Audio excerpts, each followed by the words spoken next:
बिस्मिल्लाहिर्रहमानिर्रहीम। अस्सलाम वालेकुम। आज हम कर रहे हैं क्लास 9 की न्यू इंग्लिश बुक से यूनिट 8 गाज़ीज़ डायरी क्वेश्चन आंसर्स और एक्सरसाइज करेंगे हम। चलते हैं रीडिंग कॉम्प्रिहेंशन की तरफ। Unit 8.1 pre reading. Work in groups of 4 and do the following. Discuss some of the issues that Pakistan is facing due to water shortage and what should the citizens do. Pakistan में पानी की कमी की जो सूरत हाल है उसके बारे में आवाम क्या कर सकते हैं. What steps should the government take to solve this problem. और गवर्नमेंट क्या स्टेप उठाए, क्या इक़दाम करे इस मसले को हल करने. Fill in the information in the following table. Table उसमें फिल करना है हमें. After filling the table decide which problem and solution your group would like to share with the class. और उसके बाद हर बच्चा खुद करेगा इसमें और फिर ग्रुप का जो होगा उसमें से चेक कर लें एक दूसरे का किसका ज़्यादा बेहतर है सोल्यूशन और कौन से क्लास में पेश किए जाने चाहिए. ये सीरियल नंबर हैं 4 इन्होंने दिए हैं. प्रॉब्लम्स हैं पानी की शॉर्टेज की वजह से जो होते हैं. वाटर शॉर्टेज, उससे वाटर शॉर्टेज पहला इन्होंने खुद दिया है. पानी की कमी, वाटर पोल्यूशन, पानी पोल्यूटेड जो हो जाता है वो, इरिगेशन प्रॉब्लम, आबपाशी में पानी की कमी जो होती है या कोई भी मसला पानी के हिसाब से, और शॉर्टेज ऑफ इलेक्ट्रिसिटी. पानी कम होता है तो बिजली भी कम बनती है. सोल्यूशन क्या है इसका, ये मेरे हिसाब से हैं. अगर आपके जहन में कुछ और हो तो आप लिख सकते हैं. All corrupt government officials should be hanged.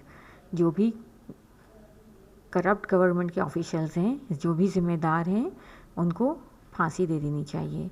या फिर ये चारों में तो यही है या इनमें से कुछ लिख लें. Incompetent employees should be fired. और जो नाअहल जो होते हैं मुलाजिम उनको बरतरफ कर दिया जाए. The responsible officials should be arrested. और जो भी ज़िम्मेदार अफसरान हैं उनको गिरफ़्तार किया जाए. ये गवर्नमेंट ये काम करे तो वाटर शॉर्टेज जो होगी या वाटर पोल्यूशन होगा, जो इरिगेशन प्रॉब्लम होगा या शॉर्टेज ऑफ इलेक्ट्रिसिटी होगी, ये कोई भी काम इसमें से कुछ भी नहीं ऐसा होगा फिर. क्योंकि अगर एक भी बड़े अफसर को फांसी दे दी, गिरफ़्तार कर लिया और उसको सज़ा मिली या नौकरी से निकाल दिया काम पूरा ना होने पे, तो ये सब मामूली से जो आवाम को मसले होंगे फ़ौरन उस पर भागे भागे फिरेंगे हल करने के लिए. जैसा कि चाइना में होता है कि रिश्वत लेने वालों को फ़ौरन गवर्नमेंट उनको गोली मार देती है, चाहे वो फ़ौजी अफसरान ही क्यों ना हो. तो जब ये काम पाकिस्तान में होगा तो फिर ये आराम से एसी में बैठे नहीं रहेंगे. और जो हमारी ज़िम्मेदारी क्या है, speak up for your rights. Speak up for your rights यानी अपने हक़ूक़ के लिए बोलें. ये जो सियासतदानों के लिए बाहर निकलते हैं अवाम, वो जल से जुलूस निकालते हैं, पूरी जान लगा देते हैं कुर्सी दिलाने के लिए, तो ये काम ये अपने लिए भी कर लें तो शायद पानी भी मिल जाए, बिजली भी मिल जाए इनको ना. और दूसरा, डोंट कंटेमिनेट वाटर. पानी को गंदा ना करें, गंदी चीज़ें ना डालें पानी में. जो पानी दरिया वगैरह होते हैं उसमें उनको ख़राब ना करें. Use modern technology to save water. पानी को बचाने के लिए मॉडर्न टेक्नोलॉजी यूज़ करें. Do not bribe electricity officials. और इलेक्ट्रिसिटी जो बिजली कंपनी के जो ऑफिसर हैं उनको रिश्वत दे के चोरी की बिजली ना लें, तो ये शायद मसले हल हो जाएं. आगे चलते हैं. वाई रीडिंग एक्सरसाइज 1 है. Read the diary entries quickly and find out information for filling the following table. दोबारा डायरी पढ़नी है एंट्रीज़ की और इन्फॉर्मेशन इस टेबल में भरनी है. One entry is narrative and the other is descriptive. After filling the table, discuss with your partner. तो आइटम है ये एंट्री 1 और एंट्री 2. डे है वेडनेसडे को एंट्री 1 की गई है. डे 2 जो एंट्री 2 है फ्राइडे को की गई है. डेट है 10 फरवरी 2015 और ये है 4 अगस्त 2017. टॉपिक है इसका पहली फर्स्ट एंट्री का विलेज लाइफ और एंट्री 2 का है we need to store rain water. Place mention जो इसमें जगह बताई गई हैं. पहली एंट्री में है कराची एंड विलेज और एंट्री 2 में है सखर, जैकबाबाद एंड कलात. और नंबर ऑफ पैराग्राफ्स हैं. एंट्री 1 में 7 है और एंट्री 2 में 8. और टाइप ऑफ टेक्स्ट है. एंट्री 1 जो है नैरेटिव है और एंटी-2 जो है डिस्क्रिप्टिव है। डिस्क्राइब की गई हैं चीज़ें इसमें ज़्यादातर। फिर है vocabulary. Exercise 2, the words in the box have been taken from the text, find them in the reading text and underline them. इन वर्ड्स को एंट्री 1 में सर्च करना है, अंडरलाइन करना है, और ये वर्ड्स जो हैं इनको एंट्री 2 में सर्च करके अंडरलाइन करना है।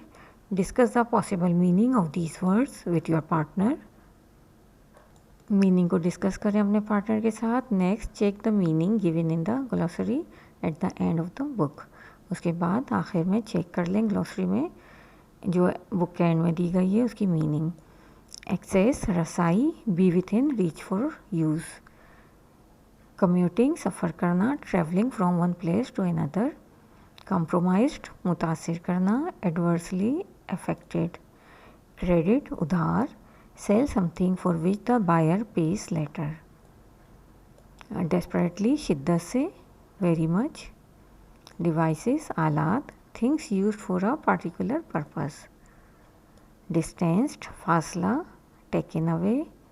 Gossips, गपशप, stories about other people's lives. Replaced, तब्दील करना, take in the place of.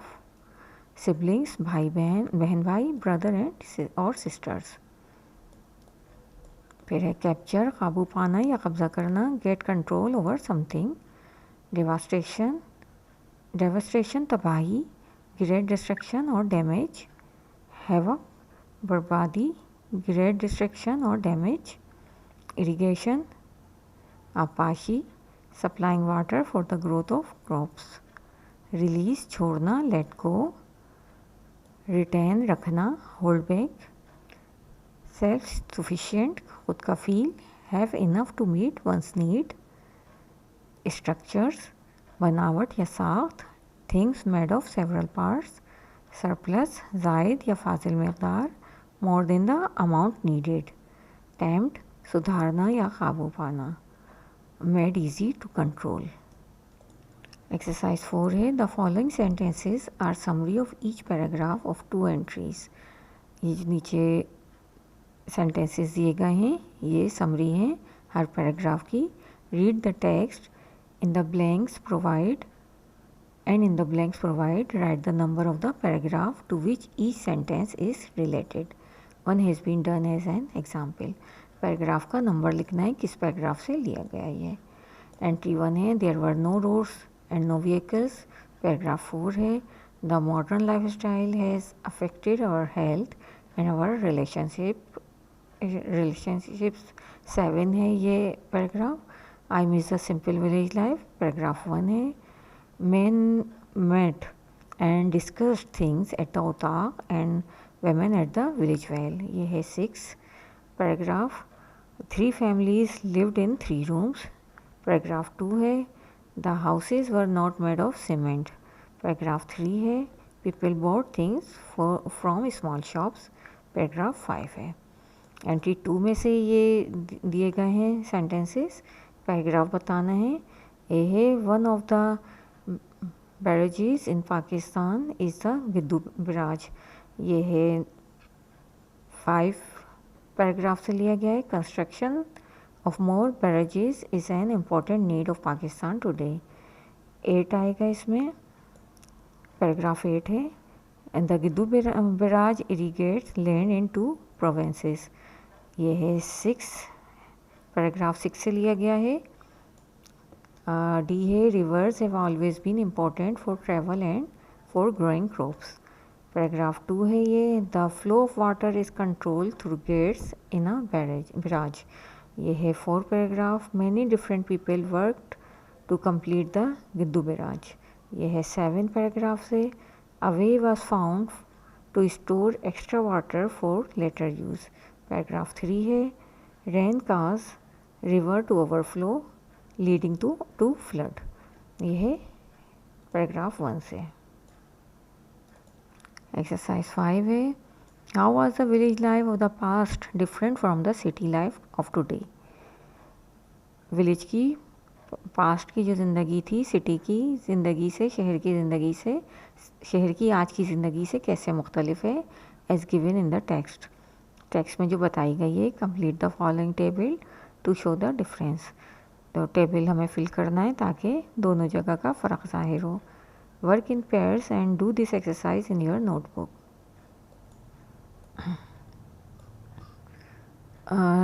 मिल के काम करना है अपने साथी के साथ और नोटबुक में ये काम करना है।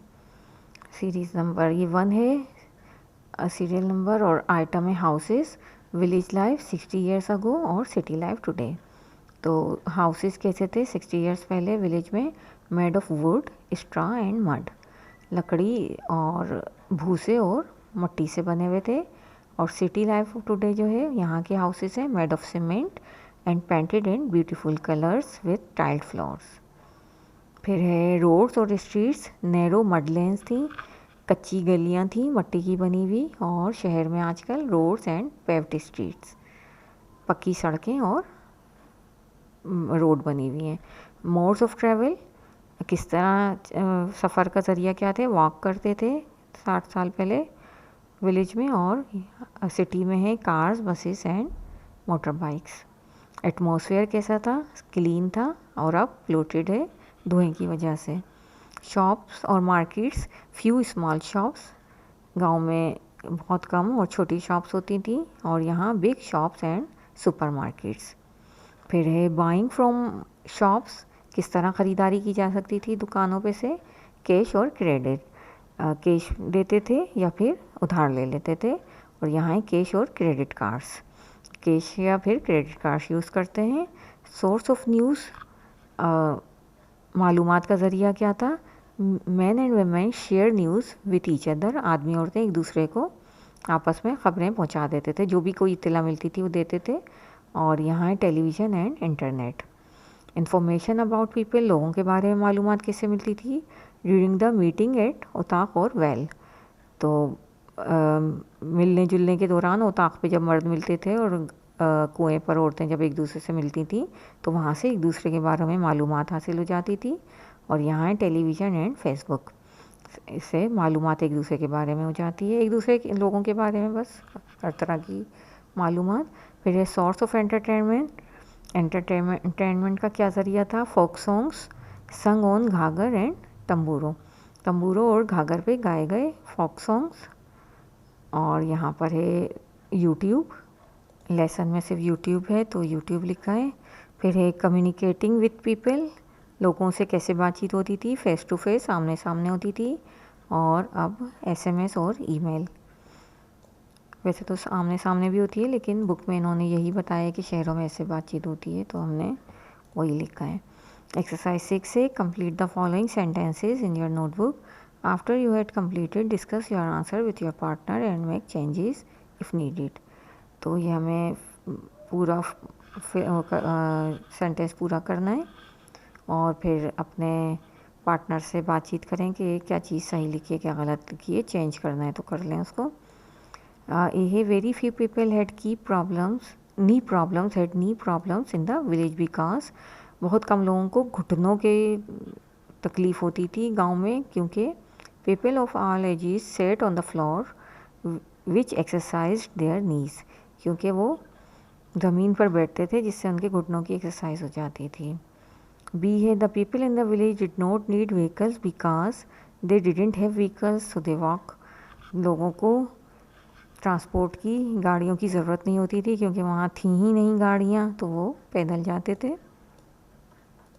People could buy things from the shops without money as the village shopkeepers knew everyone and were willing to give goods on credit. लोग गांव में बग़ैर पैसों के भी ख़रीदारी कर लिया करते थे क्योंकि गांव के जो दुकानदार थे सबको जानते थे और उधार चीज़ें देने को तैयार रहते थे। डी है when the men met at the otaq in the evening, they, जब वो ओताक में मिलते थे लोग क्या करते थे? Spend their free time sharing news, talking about the weather, crops and village issues and enjoying folk songs. तो वो जब मिलते थे तो एक दूसरे को न्यूज़ सुनाते थे, मौसम और फसलों के बारे में बात करते थे, गांव के कोई इशू होते थे, मसले होते थे उनके बारे में, और फोक सॉन्ग सुनते थे। The writer wanted a time machine so that he can go back to the simple life of his village.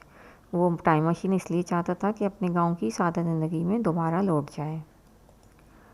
फिर है F, rivers have always been important for two reasons. दरिया दो वजूहत की वजह से बहुत अहम है, ग्रोइंग क्रॉप्स एंड ट्रैवलिंग। एक तो आपाशी के लिए, फसलें उगाने के लिए, और सफ़र के लिए कि उनके ज़रिए सफ़र होता है। The main purpose of barrages is to control the flow of water in the flood season, store it and release it for irrigation. तो बैराज का जो पर्पस होता है, जो मकसद होता है, वो है कि सैलाब के या मानसून के सीज़न में पानी को कंट्रोल करना, उसको रोक के रखना, जमा करना पानी बारिश का, और उसको इरिगेशन या आपाशी के वक्त छोड़ना उसको पानी को। The Guddu barrage has made a difference in the region. Guddu barrage बनने से रीजन में एक डिफरेंस पैदा हुआ। Taming the river and putting an end to the damage caused by floods in this area. तो उस इलाक़े में जो फ्लड की वजह से डैमेज होता था वो होना कम हो गया। Pakistan need more barrages too. Pakistan को मज़ीद बैराज की ज़रूरत है। क्यों? Control flooding during the rainy season, ताकि वो सैलाब को कंट्रोल कर सके बारिश के मौसम में, and supply water through out the year, और पानी की फराहमी कर सके पूरे साल। क्योंकि जो पानी दरियाओं में चला जाता है बारिश के दौरान, वो बहकर समंदर में गिर जाता है अगर उसको जमा ना किया जाए। जब बैराज होते हैं तो उनसे पानी रोक लिया जाता है। फालतू पानी, जो ज़ायद पानी, फालतू तो पानी होता ही नहीं है, ज़ायद पानी होता है, उसको छोड़ दिया जाता है, और बाकी पानी जितना ज़रूरी होता है रोक के रखा जाता है ताकि बाकी साल में वो काम आए। Through proper water management we can grow surplus food items which we can export and earn foreign exchange. तो पानी को अगर बेहतर तरीके से हम मैनेजमेंट करें पानी की, उसको बैराज बनाकर, तो उसे हम मज़ीद फसलें उगा सकते हैं, एक्स्ट्रा जैसे ज़्यादा जो सरप्लस होती हैं ज़ायद मकदार में, और जो कि हम एक्सपोर्ट कर सकते हैं और फॉरेन एक्सचेंज कमा सकते हैं। एक्सरसाइज 7 है, read the text and answer the following questions in your notebook. Text पढ़ के आंसर देना है। After you have completed discuss your answer with your partner. उसके बाद अपने पार्टनर से बातचीत कर लें, क्वेश्चन आंसर देख लें, उसके भी जो सही लगे वो लिखें। क्वेश्चन 1 है, what are the things that the writer was missing. क्या चीज़ें थीं जो राइटर को याद आ रही थीं। The writer was missing his village, his simple mud house where he lived with his family, the simple toys of his childhood that gave him pleasure, and the simple carefree people of the village with whom he had spent his childhood। मुसन्निफ़ को अपना गांव याद आ रहा था, उसका कच्चा मकान जहां वो रहता था अपने ख़ानदान के साथ, और उसको वो सादे खिलौने अपने बचपन के याद आ रहे थे जो जिनसे खेल के उसे खुशी मिलती थी, और गांव के सादा बेफिक्रे लोग जिनके साथ उसने अपना बचपन गुजारा था, वो सब उसे याद आ रहे थे। बी है, why did the lens in the village become slippery in the rainy season. गांव की जो गलियां होती हैं वो बारिश के मौसम में उनमें फिसलन क्यों हो जाती है। The unpaved lens in the village became slippery in the rainy season because they were made of mud. गांव की कच्ची, अनपेव्ड होता है कच्ची लेन्स, गलियां, गांव की कच्ची गलियां इसलिए उनमें फिसलन हो जाती है बारिश के मौसम में, क्योंकि दे वर मेड ऑफ मड, क्योंकि वो मट्टी की बनी होती हैं, और मट्टी बारिश से चिकनी हो जाती है तो फिसलने लगते हैं लोग। सी है, is the writer happy with his present life, why. जो राइटर है अपनी मौजूदा ज़िंदगी से खुश है, और है तो क्यों, और नहीं है तो क्यों। No, the writer is not happy with his present life. Writer खुश नहीं है अपनी मौजूदा ज़िंदगी से, बिकॉज ही बिलीव्स, क्योंकि वो समझता है या उसे यकीन है, that the luxuries of life have destroyed people's health, क्योंकि उसका ख्याल है, उसे यकीन है कि ज़िंदगी की आसाइशों ने लोगों की सेहत को तबाह कर दिया है। And that the advancement of technology, और टेक्नोलॉजी की तरक्की ने has distant people from each other, लोगों को एक दूसरे से दूर कर दिया है। So he prefers the simple life of his village, इसलिए वो अपनी गांव की सादा ज़िंदगी को तरजीह देता है। मुसन्निफ़ का ख़्याल सिर्फ इस बात से उन्होंने बताया है ये कि वो कहते हैं कि गांव में लोग क्योंकि ज़मीन पे उठते बैठते थे तो उनके घुटनों में दर्द नहीं होता, और शहरों में बेड होते हैं या जो भी सोफ़े उन पे बैठते हैं लोग, ज़मीन पे नहीं बैठते, तो उनके घुटनों में दर्द रहता है या हड्डियों में दर्द रहता है। तो उनका ख़्याल है कि इस तरह सेहत लोगों की ख़राब हो गई है, और टेक्नोलॉजी की तरक्की से लोग फ़ोन पर एक दूसरे से बातें कर लेते हैं आमने सामने बात करने के बजाय या जाकर मिलने के बजाय, तो वो उनको ये भी चीज़ पसंद नहीं है। वैसे इंसान किसी हाल में खुश नहीं रहता। अगर उनको अभी गांव वापस भेज दिया जाए तो वो एक कमरे में 10 लोगों के साथ रह के फ़ौरन ही बेचैन होकर वापस आ जाएंगे, और या फिर वहाँ भी लोगों में ख़राबियाँ निकालना शुरू कर देंगे। डी है, why is there a problem of flooding in summer in most areas of Pakistan. ये रहे पाकिस्तान में सैलाब का मसला क्यों पैदा होता है, पाकिस्तान के बेशतर इलाक़ों में सैलाब का मसला क्यों पैदा होता है।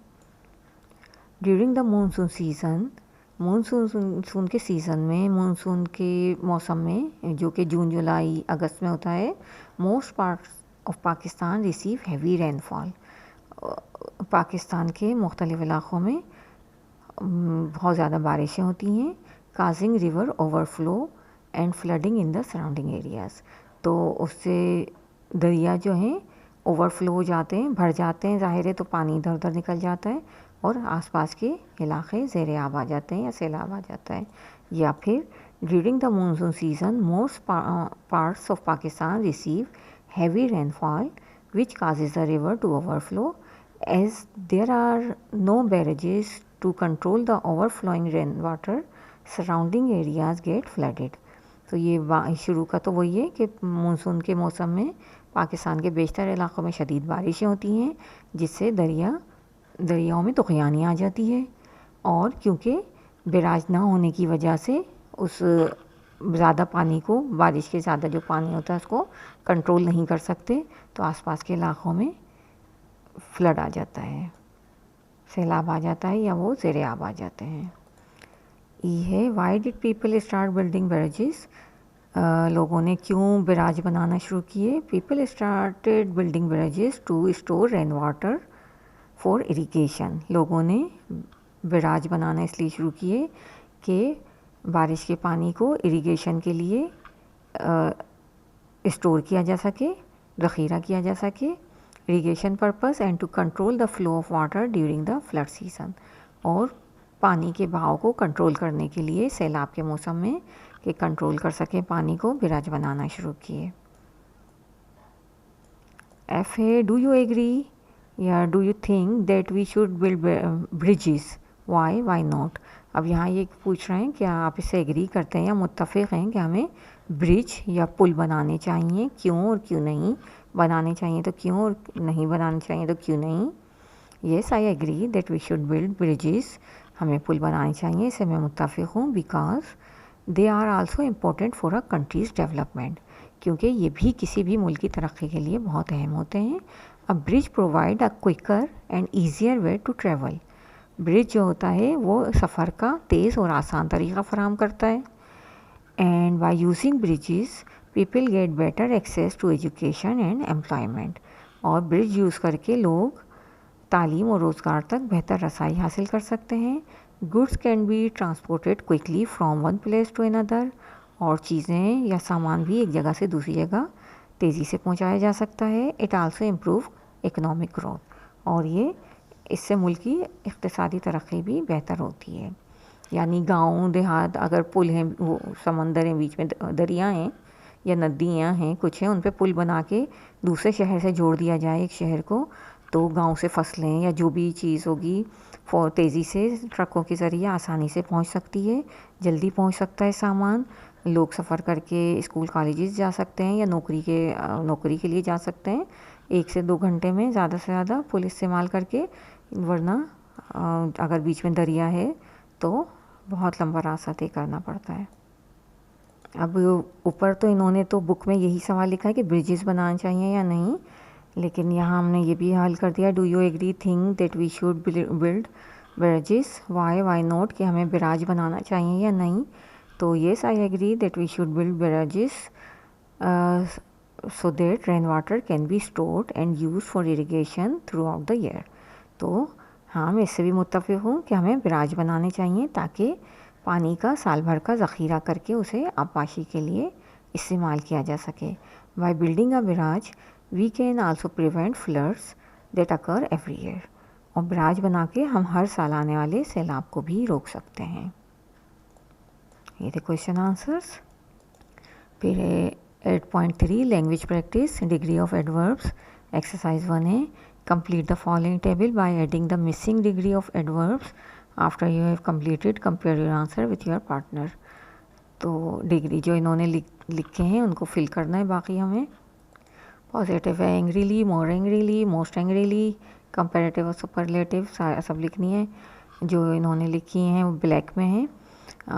Bravely, more bravely, most bravely, carefully, more carefully, most carefully, comfortably, more comfortably, most comfortably, early, earlier, earliest, easily, more easily, most easily, loudly, more loudly, most loudly, fast, faster, fastest, gently, more gently, most gently, happily, more happily or most happily, hard guy, harder, hardest, probably, more probably or most probably, long, longer, longest, far, farther, farthest, noisily, more noisily, most noisily, high, higher, highest, quickly, more quickly, most quickly, skillfully, more skillfully, most skillfully, truthfully, more truthfully, most truthfully, well, better, best। Good का भी better, best होता है।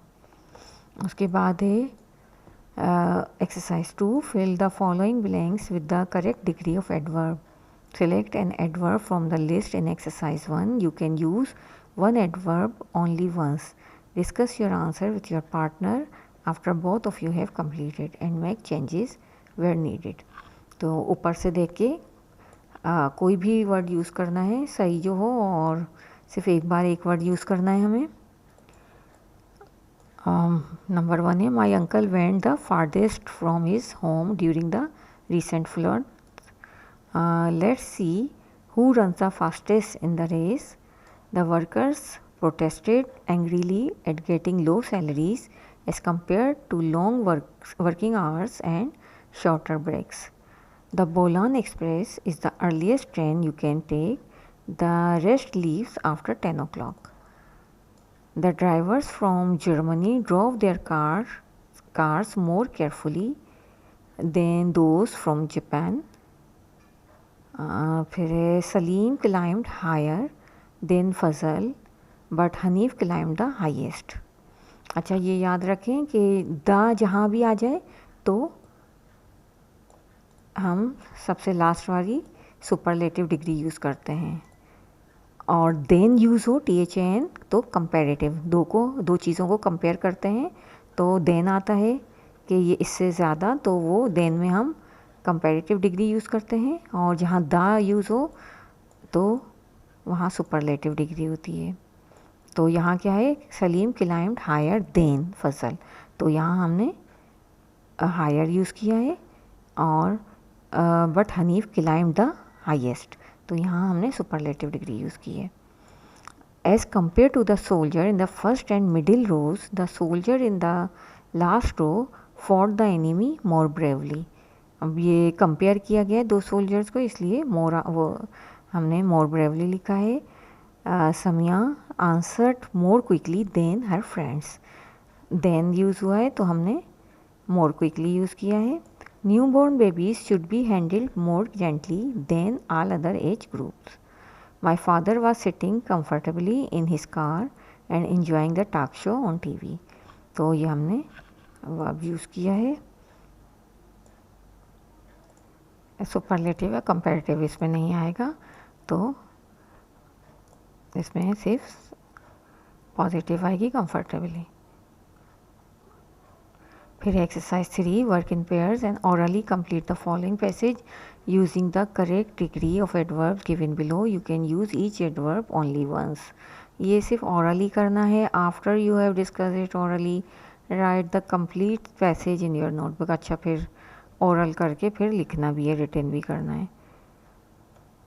ठीक है, ये words दिए हैं, well, long, probably, hard, easily, carefully, loudly, Noisli, happily, quickly, और सिर्फ एक बार यूज़ करना है। The teacher had to shout loudly the second time before the students settled down. The reason why the students were working noisily was because they wanted more time to do the work. The teacher said that the student who finishes quickly would get 2 extra marks. Salim wanted to perform better than his friends because he wanted to get the scholarship. He had worked hard for his English paper and wanted to be able to do the paper more easily than he had been able to do in the previous test. He read each section carefully to avoid silly mistakes. He knew that he would probably finish well in time to be able to edit his work. He worked the longest on the writing section because he wanted to write a good essay. He submitted his paper happily when the teacher announced that the time was up. फिर है quotation marks further practice. अब है in the following exercise the quotation marks are missing. Write down these sentences in your notebook by putting the quotation marks. After you have completed, share your work with your partner. काम करके अपने partner को दे दें. अच्छा ठीक है. अब ये कोटेशन लगानी है. कोटेशन सिर्फ उन जुमलों पे लगाई जाती है जो बोले जाते हैं. तो यहाँ क्या है, we are going to be late for school, तो इस जुमले में लगेगी स्कूल अमजद. यहाँ तक है जो जुमला कहा गया सेड सिस्टर, तो इस जुमले में कोटेशन मार्क्स हमने लगा दिए हैं. वी से पहले लगाए और अमजद के बाद कॉमा और फिर कोटेशन मार्क्स और इस फिर सेड सिस्टर फुल स्टॉप कर दिया है. इसी तरह the student stood up and said good morning teacher. अब बच्चों ने क्या कहा, गुड मॉर्निंग टीचर. तो गुड मॉर्निंग पे हमने कोटेशन मार्क्स दिए और उससे पहले कॉमा लगाया है. The cleaner said I have cleaned your yard. तो ये जो उसने कहा है हमने उसको कोटेशन मार्क्स उसमें लगा दिए. And then he went away. बाकी इसी तरह छोड़ा है. The small child was crying and kept saying where is my mother. तो बच्चा क्या कह रहा था, वेयर इज़ माई मदर. इसको हमने, अच्छा ये क्वेश्चन मार्क आएगा, फिर ये इन्वर्टेड कॉमास बनोगे. फिर है come on in children said gates keeper I am going to close the gate. इससे 2 जुमले गाएँ, कम ऑन इन चिल्ड्रेन, उसके बाद इसको हमने कोटेशन मार्क लगाए हैं और I am going to close the gate इस पर हमने लगाए. फिर है all the people were shouting Pakistan zindabad we have won the match. Pakistan zindabad we have won the match, ये बोल रहे थे तो इस पर हमने कोटेशन मार्क्स लगाएं. आई have lost my car keys said the old man. How can I start my car now. अब यहाँ भी 2 जुमले बोले गए और एक में सवाल पूछा गया है, तो हमने I have lost my car keys इस पर कोटेशन मार्क्स लगाएं और how can I start my car now तो क्वेश्चन मार्क के साथ आया ये quotation marks. Be careful there are many bees flying here they may bite you said Zaara. तो ये पूरा जुमला बोला है सेड ज़ारा के अलावा, तो कोटेशन मार्क्स लगाएं. फिर है exercise 5 work in pairs and insert quotation marks capital letters full stop and commas in the following story where required. और rewrite the complete story with all the above additions in your notebook. The first paragraph has all the punctuation marks. तो पहले इस paragraph में इन्होंने कर दिया है हाइल और बाकी में आपको करना है, तो ये लगा दिए हैं. इसको आप इसी तरह कर लेना. जहाँ फुल स्टॉप है, कोटेशन मार्क्स हैं, कैपिटल लेटर है और कॉमास हैं. तो ये चेक कर लेना इसको. और अगर आप भी टीचर करवाएं, आपके टीचर्स, तो कर लेना, वरना ये फालतू चीज़ें कोई भी नहीं कराता.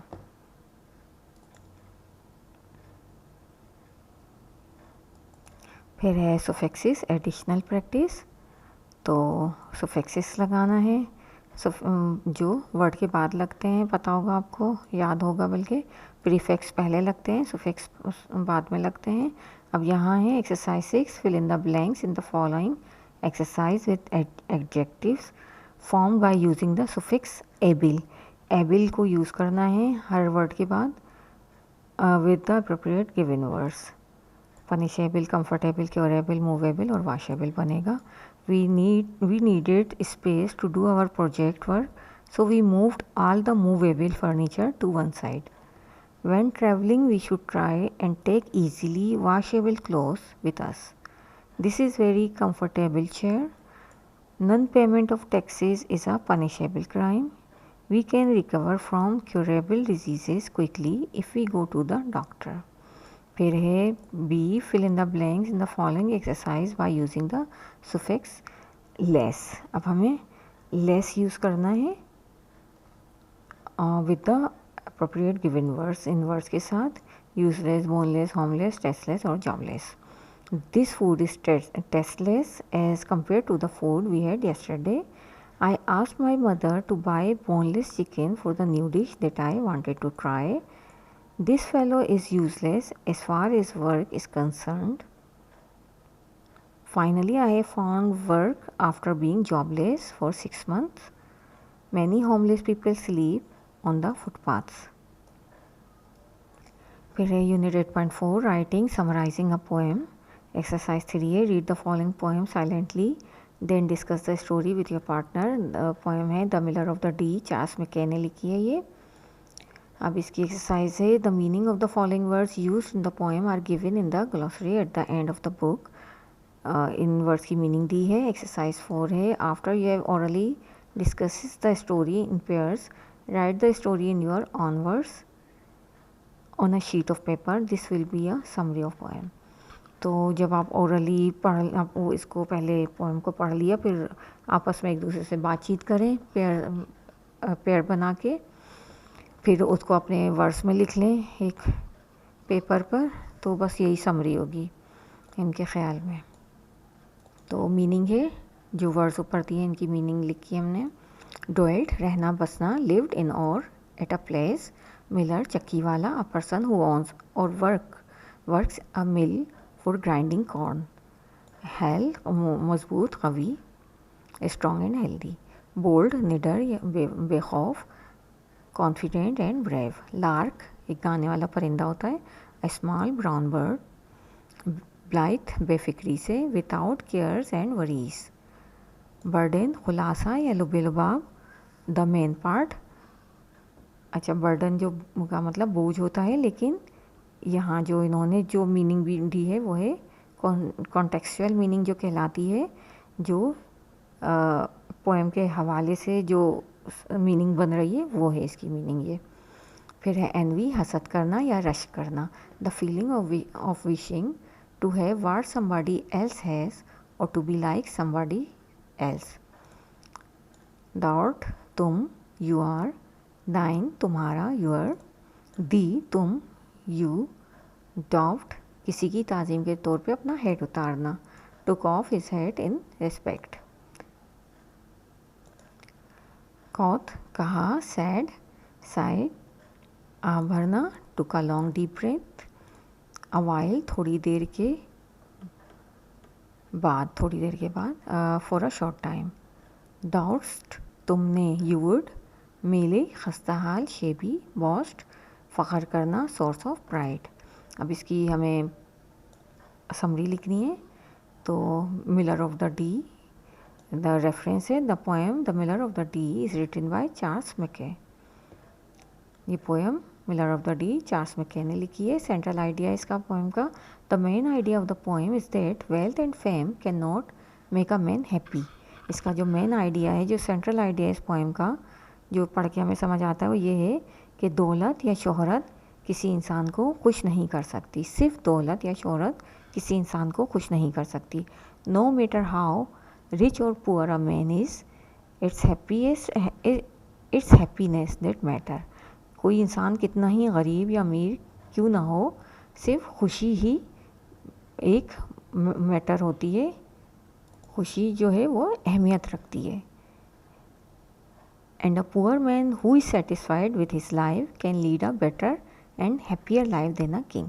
और एक गरीब इंसान जो कि अपनी ज़िंदगी से मुतमईन हो, वो एक बादशाह से भी ज़्यादा बेहतर और खुश ज़िंदगी गुजार सकता है.